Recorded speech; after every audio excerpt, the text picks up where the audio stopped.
Then a guy was right behind me, and he was like, "You're lifting €200," and then he pulled out a knife. So I got robbed in Dublin, and it was a really weird robbery. What happened was I was really drunk, and I was walking back to my hotel, and there was like a homeless woman in a wheelchair, and she was like, "Oh, have you got any change?" And I was like, I don't carry like cash on me."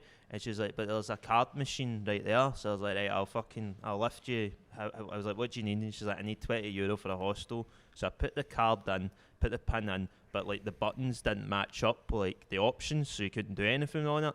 And I was like, I turned out to be like, "Yeah, this isn't working." Then a fucking guy was right behind me, and he was like, "You're lifting €200." And I was like, "I can't, the cash machine's broken."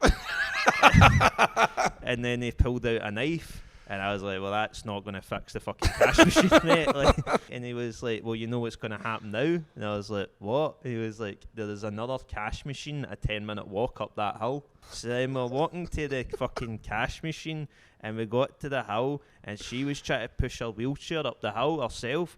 So he was like, "Hurry the fuck up." She was like, "I'm going as fast as I can." So then I was like, "Right, well, I'll try and calm this down here." So I was like, "Well, why doesn't she just wait here, and we'll come back when we've got the money?"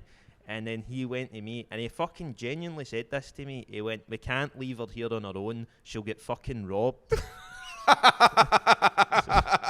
Just like, and he was like, "You need to push her." So then I had to fucking push her up the hill. Well, he's got the knife on me. But halfway up the hill, I was like, what happens if I just let go of her?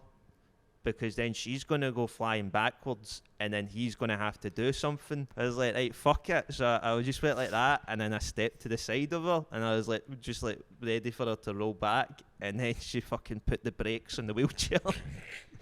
So then they're like, "You've tried to fucking kill her." I was like, "I was really sorry." I was like, "I don't know how I've lost the moral high ground here." So he was like, "Right, I'm going to let you push the wheelchair again, but you better not let go of this." No funny business.